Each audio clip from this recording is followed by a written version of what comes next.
l'utilisation par Meghan Markle de son titre de duchesse de Sussex lorsqu'elle s'adresse aux sénateurs américains a été critiquée comme « sans doute inappropriée ».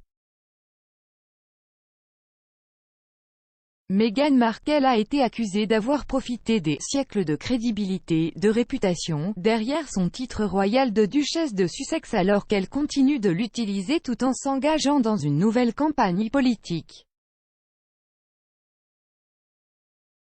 Il est apparu que l'ancienne actrice de 40 ans avait appelé les sénateurs républicains à froid pour plaider en faveur d'une politique nationale de congés payés et s'était présentée avec le titre officiel. L'animateur de GB News Colin Brazier a déclaré que Meghan comprenait clairement l'imagerie d'entreprise alors qu'elle et le prince Harry s'établissent en tant que personnalité publique aux États-Unis. Monsieur Brazier a déclaré à ses téléspectateurs de l'émission du soir « Eh bien, Meghan Markle a joué quelques rôles dans sa vie, mais cette fois, elle jouait en fait elle-même, appelant à faire pression sans rémunération pour une cause politique. » Maintenant, l'idée que Meghan Markle pourrait appeler à froid des politiciens américains de haut rang à l'improviste semblera étrange à certaines personnes, mais il n'y a rien de mal à cela si elle peut persuader quelqu'un qui a les numéros de téléphone privés de hauts responsables politiques de les partager avec c'est le genre de choses que les journalistes font tout le temps. Ce qui est sans doute inapproprié à ce sujet, c'est cette ligne d'ouverture. Nous recevons tous des appels à froid de personnes qui essaient de nous fouetter avec quelque chose que nous ne voulons pas. Ils essaient souvent de capturer nos intérêts avec une seule ligne intelligente.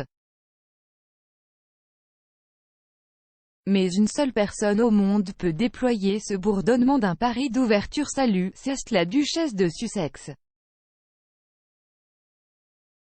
Derrière ces quelques syllabes se cachent des siècles de crédibilité, de réputation, et c'est une femme qui comprend le pouvoir de l'image d'entreprise.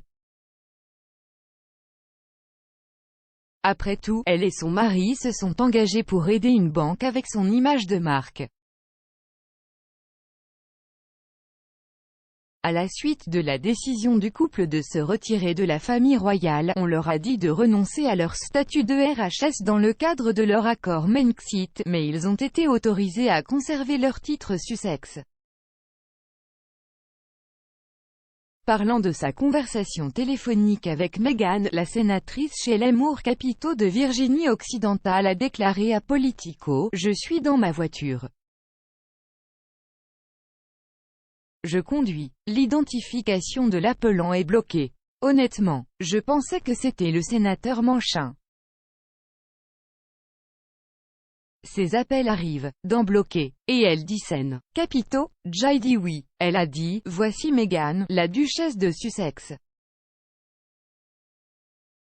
La duchesse appelait à faire pression pour une politique nationale de congé parental payé, à la suite de la lettre qu'elle a écrite au Congrès américain il y a 2 semaines.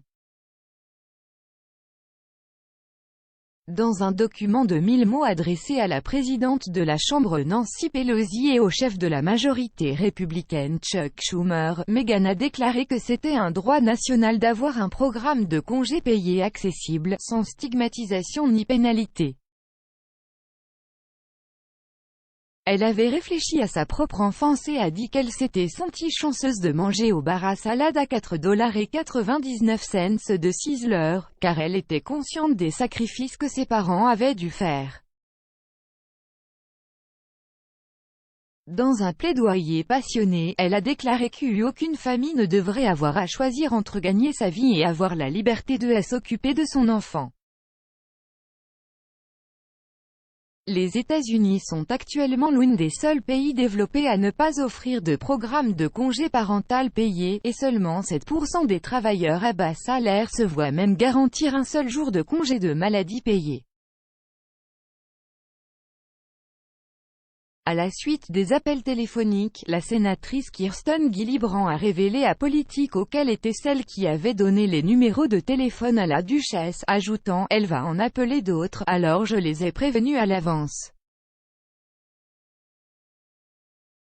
Elle veut faire partie d'un groupe de travail pour travailler sur des congés payés à long terme et elle le sera. » Que cela se concrétise maintenant ou plus tard, elle fera partie d'un groupe de femmes qui, espérons-le, travailleront ensemble en congé payé. La duchesse a également appelé la sénatrice républicaine du Maine, Susan Collins, qui a déclaré que même si elle était heureuse de discuter de la question avec Meghan, elle était plus intéressée à consulter les habitants du Maine.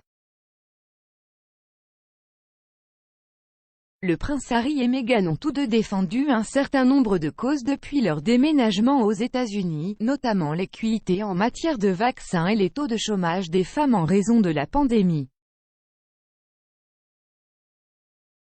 Leur fondation à but non lucratif Archewell promet de s'attaquer aux problèmes liés au changement climatique, à la santé mentale et à l'égalité des sexes, tandis que le couple a annoncé un certain nombre de partenariats avec des marques telles qu'Ethique, une banque d'investissement durable.